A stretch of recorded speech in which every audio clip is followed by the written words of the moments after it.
ரொம்ப வருஷமா ஒரு அரசியல் பிரச்சனை. அதுக்கு ஒருத்தர் சொல்ற தீர்வு கேட்ட ஆச்சரியமா இருக்கும். ரொம்பவே ஒரு தீவிரமான தீர்வு. ஆமாங்க, இன்னைக்கு நாம பார்க்க போறது கச்சத்தீவு பிரச்சனையும் அதை தீர்க்க ஒரு அரசியல்வாதி முன்வைக்கிற ஒரு அதிரடியான திட்டத்தையும் பத்தி தான். வாங்க இதுக்குள்ள முழுசா இறங்கி பார்க்கலாம். ஒரு நிமிஷம் யோசிச்சு பாருங்க. ஒரு அரசியல் பிரச்சனைக்கு தீர்வு என்னன்னு கேட்டா பதிலுக்கு நாமளே ஒரு ஆர்மியை ஆரம்பிக்கலான்னு சொன்னா எப்படி இருக்கும்? ஆமா, இதுதான் இன்னைக்கு நாம அலச போற விஷயத்தோட மையம். பல வருஷமா இழுத்துக்கிட்டு இருக்கிற ஒரு பிரச்சனைக்கு ஒரு அரசியல் தலைவர் ஏன் இப்படி ஒரு தீர்வு சொல்றாரு? வாங்க பாப்போம். முதல்ல நாம புரிஞ்சுக்க வேண்டியது, இது நேத்து முளைச்ச பிரச்சனை இல்ல, பல வருஷங்களா இருக்கு. இந்த பிரச்சனையின் ஆழத்தை புரிஞ்சுக்க நாம நேர கடல்ல போற ஒரு மீனவரோட குரல்ல இருந்து ஆரம்பிக்கலாம். கேட்டீங்களா? இதுதான் அந்த மீனவரோட கேள்வி. அவரோட குரல்ல இருக்கிற விரக்திய கவனிச்சிங்களா? எல்லாரும் வாக்குறுதி தான் தராங்க, ஆனா நீங்க நிஜமா என்ன செய்ய போறீங்க? இதுதான் உங்க சீமான் கிட்ட நேரா கேக்குறாங்க. இது எதோ நியூஸ் டிபேட்ல கேக்குற கேள்வி இல்ல, இது அவங்களோட வாழ்க்கை.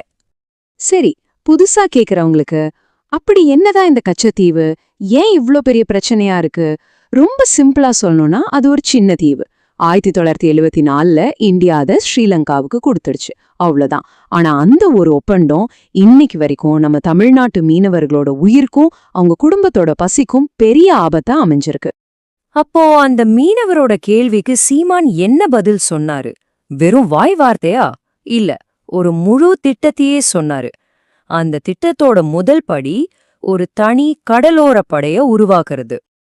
ஆமா, அதுக்கு ஒரு பேரும் கூட வச்சிருக்காரு, நெய்தல் படை. நெய்தல்னா கடலும் கடல் சார்ந்த இடம்னு சங்க இலக்கியத்துல சொல்வாங்க. இந்த படை தான் அவரோட திட்டத்தோட முதல் ரொம்ப முக்கியமான அஸ்திவாரம். சரி, இந்த படையை எப்படி உருவாக்குவாராம்? இங்கேதான் விஷயம் ரொம்பவே சுவாரஸ்யமா மாறுது. முதல்ல மீனவ மக்கள்கிட்ட இருந்து தான் ஆள் எடுப்பாராம். ரெண்டாவது, படிப்பு சர்டிபிகேட் இதெல்லாம் தேவையில்லை, நல்லா நீச்சல் அடிக்க தெரியணும், படகு ஓட்ட தெரியணும், அது போதும். மூணாவது, அவங்களுக்கு மிலிட்டரி ட்ரைனிங்கும் ஆயுதங்களும் கொடுக்கப்படும். யோசிச்சு பாருங்க, இது வழக்கமான ஆர்மி செலக்ஷனே கிடையாது. இப்போ கேளுங்க, இதுதான் அவரோட திட்டத்துல இருக்கிற ரொம்பவே அதிர்ச்சியான சர்ச்சையான ஒரு விஷயம்.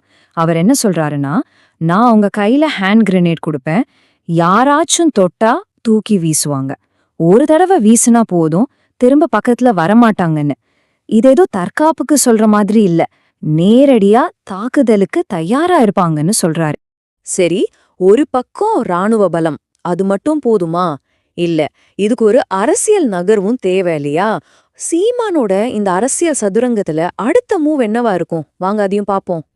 இத பார்த்தா ரொம்ப நார்மலான ஒரு அரசியல் வழிமுறை மாதிரிதான் தெரியும் இல்லையா?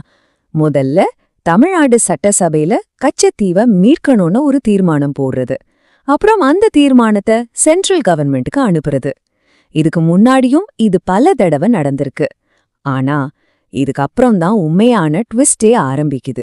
சரி, இப்ப சென்ட்ரல் கவர்மெண்ட் இந்த தீர்மானத்தை ஏத்துக்கலனா என்னாகும்? இதுக்கு முன்னாடி பல தடவை நிராகரிச்சிருக்காங்க, மறுபடியும் அதே நடந்தா? அப்போதான் அவரோட அடுத்த கட்ட அதிரடி ஆரம்பிக்குது. இதுதான் இப்போ முக்கியமான கேள்வி. வழக்கம் போல சென்ட்ரல் கவர்மெண்ட் இந்த கோரிக்கையை கண்டுக்காம விட்டா இல்ல நிராகரிச்சா என்ன நடக்கும்? சீமானோட பிளான் பி என்ன? இதுதான் அவரோட பதில். கச்சத்தீவை திருப்பி கொடுங்க, அப்படி இல்லைனா எங்களை இந்த நாட்டை விட்டே பிரிச்சு விட்டுருங்க. சிம்பிள். இது ஒரு கோரிக்கை இல்ல, இது ஒரு நேரடி எச்சரிக்கை. ஒன்னு கச்சத்தீவு இல்ல தனிநாடு. இந்த ஒரு நிலைப்பாடுதான் மத்த அரசியல்வாதிகள் கிட்ட இருந்து அவரை ஹோல்பா வேறுபடுத்தி காட்டுது. தனிநாடு கேக்குறதுங்கிறது சாதாரண விஷயம் இல்ல, ரொம்ப பெரிய வார்த்தை. அப்போ இவ்வளவு தீவிரமான ஒரு நிலைப்பாட்டை அவர் எப்படி நியாயப்படுத்துறாரு? அவரோட பார்வையில யார் தேசபக்தர், யார் பிரிவினைவாதி? வாங்க அதை பார்க்கலாம். பாருங்க, அவர் சும்மா கோபத்துல தனிநாடு கேட்கல, அதுக்கு பின்னாடி ஒரு வாதத்தை வைக்கிறாரு. அவர் என்ன சொல்றாருன்னா, இந்திய அரசாங்கம் எங்களை மத்த மாநில மக்களை மாதிரி சமமா நடத்தல, இது தேசிய விசுவாசம் சம்பந்தப்பட்ட ஒரு பிரச்சனைன்னு சொல்றாரு. அவரோட வாதத்தோட ஆதாரம் இந்த ஒப்பீடுதான். அவர் என்ன கேக்குறார்னா, குஜராத் மீனவர் ஒருத்தரை பாகிஸ்தான் கடற்படை பிடிச்சா இந்திய கடற்படை உடனே போய் அவரை மீட்டுட்டு வருதுன்னு சொல்றாங்க. ஆனா இங்க ஸ்ரீலங்கன் நேவி நம்ம தமிழ்நாடு மீனவர்களை திரும்ப திரும்ப பிடிச்சிட்டு போறாங்க, தாக்குறாங்க. அப்போ இந்திய கடற்படை ஏன் தலையிட மாட்டேங்குது? இது ஒரு இரட்டை நிலைப்பாடு இல்லையான்னு கேக்குறாரு. இந்த கேள்வியை கேளுங்க. என்னோட நிலத்தை திருப்பி கேக்குற நான் பிரிவினைவாதியா, இல்ல அந்த நிலத்தை அடுத்த நாட்டுக்கு கொடுத்த நீங்க தேசியவாதியா? பாத்தீங்களா, இங்க அவரு தேசபக்தினா என்ன, பிரிவினைவாதம்னா என்னன்ற மொத்த வரையறையுமே தலைகீழா மாத்துறாரு. கடைசியா அவர் இந்த பிரச்சனைய இந்தியாவுக்கு முன்னாடி ஒரு சாய்ஸ் மாதிரி வைக்கிறாரு. அவர் சொல்றது இதான்: நாங்க இந்த மண்ணோட பூர்வகுடி மக்கள், இந்த நாட்டு சுதந்திரத்துக்காக தியாகம் செஞ்சவங்க. ஆனா எங்களோட எதிரியான ஸ்ரீலங்கா உங்களுக்கு நண்பனா இருக்கு.